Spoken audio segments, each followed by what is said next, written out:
الحمدللہ والصلاۃ والسلام علی رسول اللہ۔ اسلام سب سے بڑی نعمت ہے۔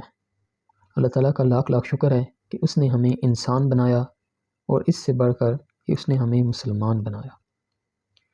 یوں تو دنیا میں کئی مذاہب پائے جاتے ہیں، لیکن اللہ رب العزت کے نزدیک دین صرف اسلام ہی ہے۔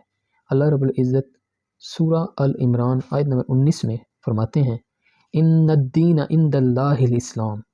اس آیت سے معلوم ہوا کہ پسندیدہ دین صرف اللہ تعالیٰ کے نزدیک اسلام ہی ہے۔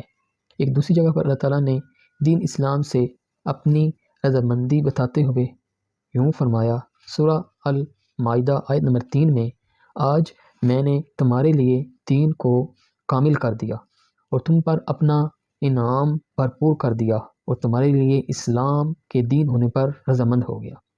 اس آیت سے ہمیں دو باتیں معلوم ہوتی ہیں۔ ایک تو یہ کہ دین مکمل ہو چکا ہے اور اب اس میں اضافہ کی گنجائش ہرگز نہیں ہے۔ دوسری بات یہ کہ دوسری بات یہ معلوم ہوتی ہے کہ اللہ تعالیٰ نے دین اسلام کو دین کے طور پر پسند کر لیا اور دین اسلام سے راضی ہو گیا۔ اب اگر انسان دین اسلام کے علاوہ کوئی دوسرا دین اپناتا ہے تو اس کا اعتبار نہیں کیا جائے گا، اللہ کے یہاں اس کو قبولیت نہیں ملے گی۔ اللہ تعالیٰ نے فرمایا ہے سورہ العمران آیت نمبر 85 میں جو شخص اسلام کے سوا دین تلاش کرے اس کا دین قبول نہ کیا جائے گا اور وہ آخرت میں نقصان پانے والوں میں سے ہوگا۔ اس آیت میں اللہ تعالیٰ نے یہ بیان کر دیا کہ اسلام کے علاوہ جتنے بھی مذاہب اس دنیا میں پائے جاتے ہیں سب آخری فائنل ریولیوشن، آخری کتاب قرآن مجید آنے کے بعد منسوخ ہو چکے ہیں۔ اس لیے دین اسلام کے علاوہ کسی اور مذہب کو اللہ قبول نہیں کرے گا۔ اگر کوئی شخص اسلام کے علاوہ کسی اور مذہب کو اپناتا ہے تو وہ آخرت میں نقصان اٹھائے گا۔ ہمیں اللہ تعالیٰ کا شکر ادا کرنا چاہیے کہ اس نے ہمیں اتنی عظیم نعمت سے نوازا ہے اور ہمیں صرف اور صرف اس کی عبادت کرنی چاہیے، اس کی بات ماننی چاہیے۔ یہ اللہ رب العزت کا فضل اور احسان ہی ہے کہ ہم آج مسلمان ہیں۔ اگر یہ اس کا فضل اور احسان ہم پر نہ ہوتا تو آج ہم مسلمان نہ ہوتے۔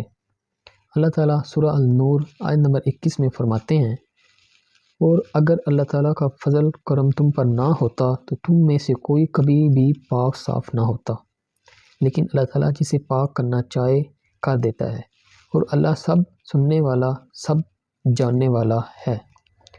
یہ اللہ تعالیٰ کا احسان ہی ہے کہ آج ہم مسلمان ہیں۔ کیا کبھی ہم نے اس بات پر غور و فکر کیا کہ اسلام کی ہدایت کتنی بڑی نعمت ہے؟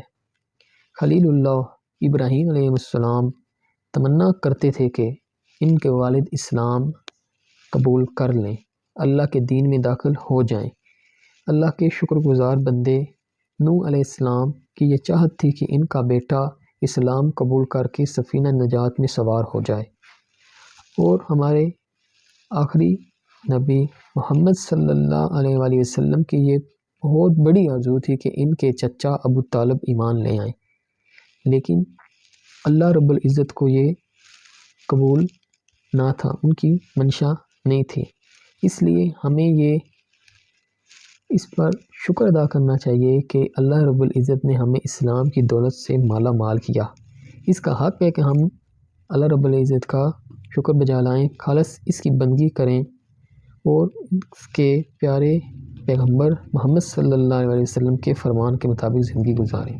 السلام علیکم ورحمۃ اللہ۔